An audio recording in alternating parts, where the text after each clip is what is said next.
سڵاوتان لەبێت چاوەڕوان محمودم لە شار پرێسەوە هەواڵەکانی ڕۆژتان پێشکەش دەکەم سەرەتاش ناونیشانەکان. بە بڕیاری بڕیاردەری مەکتەبی سیاسی یەکێتی لێکۆڵینەوە لە سێ ئەندامی ئەو حیزبە دەکرێت. ئێران نوێترین بڕیار لەبارەی حیجابەوە بۆ خانمانی وڵاتەکەی دەردەکات. وەزارەتی پەروەردە ڕایدەگەێنێت هەفتەی داهاتوو دەست بەکارکردن بۆ دامەزراندنی مامۆستایانی وانە بێژ دەکرێت.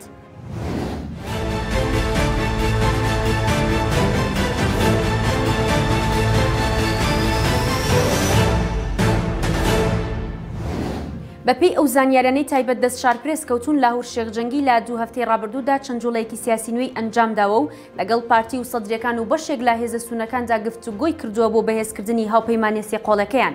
هەر بە گوێرەی ئەو زانیاریانەی دەست شارپرێس کەوتون لاهور شێخجەنگی لە ڕێگەی مستەفا کازمی سەرۆکوەزیرانی پێشووی عێراقەوە پەیوەندی لەگەڵ بەرپرسانی باڵای بەریتانیا دروست کردووە لە گفتوگۆدان بۆ داڕشتنی پلانی داهاتووی بەریتانیا و ئەمریکا دژ بە هەژمونی ئێران لە عێراقدا بە جۆرەیەک کە لاهور شێخجەنگی هاوشانی بەشێک لە بەرپرسان و هێزە سیاسیەکانی عێراق لە کورد و شیعە و سونە بەشدار بێت لەو هەنگاوە نوێیەدا و ببێتە بەشێک لە نەخشەی سیاسی داهاتووی عێراق.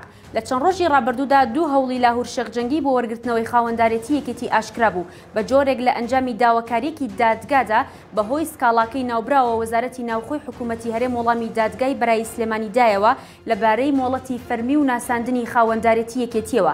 لەلایەکی تریشەوە سێ ئەندامی سەرکردایەتی یەکێتی نزیک لە لاهور شێخجەنگی لە کۆمیسیۆنی باڵای سەربەخۆی هەڵبژاردنەکان شاهێدی و بەڵگەی تەواویان لا بەرژەوەندی لاهور شێخجەنگی خستۆتە ڕوو بە جۆرێک پێداگیر بوون لەسەر ئەوەی کە لاهور شێخجەنگی ستەمی لێکراوە و سکاڵایان تۆمار کردووە کە شارپرێس ئەم شەو راپۆرتێکی ورد و پڕ زانیاری لەبارەی نوێترین جوڵەی لاهور شێخجەنگیەوە بڵاو دەکاتەوە.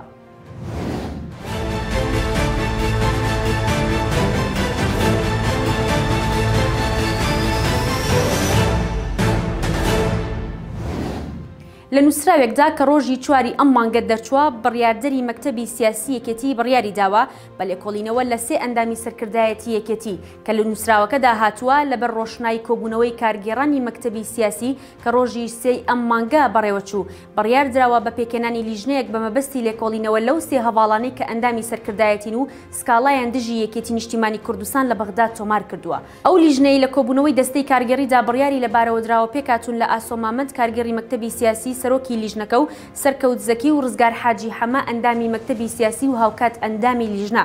شارپرێز لەو بارەیەوە زانیاری دەستکەوتووە دوای ئەوەی ئەو لیژنەیە لێکۆڵینەوە لەگەڵ ئەو سەرکردایەتیانەدا دەکات دواتر بە بڕیاری ئەنجومەنی سەرکردایەتی بڕیاری دەرکردن و دوورخستنەوەیان لە ڕیزەکانی یەکێتی دەردەکرێت.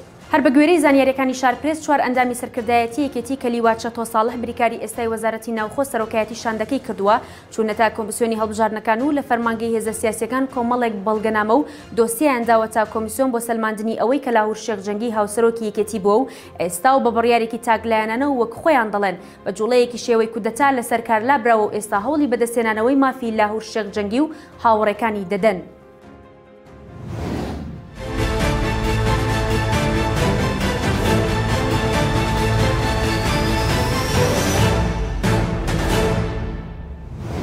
دەسەڵاتی دادوەری ئێران لە سێدارادانی دوو گەنجی ئاشکرا کرد کە یەکێکیان کوردە و خەڵکی شاری سنەی ڕۆژهەڵاتی کوردستانە.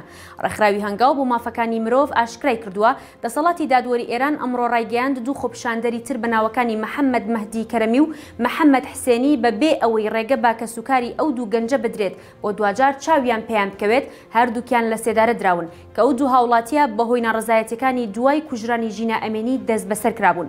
لەلایەکی تریشەوە ئاژانسی فارس نیوز لە زاری ئەحمەد وەحیدی وەزیری ناوخۆی ئێران ڕایگەیاند کۆماری ئیسلامی ئێران ڕەچاوی تەواوەتی یاسای حیجاب لە وڵاتدا دەدات و ڕەچاوکردنیشی هەنگاو و بنەڕەتێکی یاسای کۆماری ئیسلامی ئێرانە.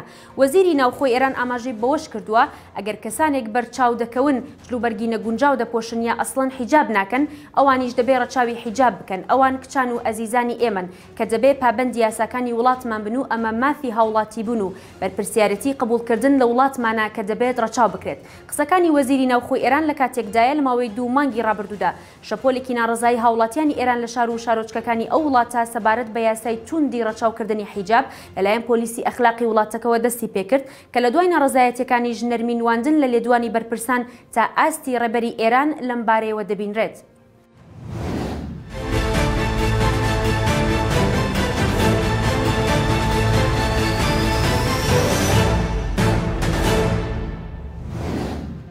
سەرچاوەیەکی باڵا لە وەزارەتی پەروەردەی حکوومەتی هەرێم ئاشکرای دەکات هەفتەی داهاتوو دەست بەکارکردن لەسەر پرۆژەی دامەزراندنی مامۆسایانی وانەبێژ دەکرێت. ڕاشی دەگەێنێت هەموو هەوڵەکان بۆ ئەوەن وانەبێژان دابمەزرێن و ئەو کێشەی کردی پەروەردە بە یەکجاری چارەسەر بکرێت. میدیای نزیک لە پارتی لە زاری سەرچاوەیەکی باڵای وەزارەتی پەروەردەوە ئاشکرای کردووە پێش پشوەکانی سەری ساڵ وەزارەتی پەروەردە سەبارەت بە چارەنووسی وانەبێژان نووسراوی بۆ ئەنجومەنی وەزیران کردووە، بەڵام بەهۆی پشوەکانەوە پەروەردە هیچ وەڵامێکی نەدراوەتەوە. دەژڵێت بەم زوانە پرۆژەی وەزارەتی پەروەردە بۆ شێوازی دامەزراندنی وانەبێژان دەخرێتە بەردەم ئەنجومەنی وەزیران بۆ ئەوەی بڕیار لە چارەنووسیان بدرێ و بە ئەگەرێکی زۆرەوە لە ناوەڕاستی ئەم مانگەدا یەکلایی دەبێتەوە. هەواڵەکانم پێشکەشکردن هەر شاد بن.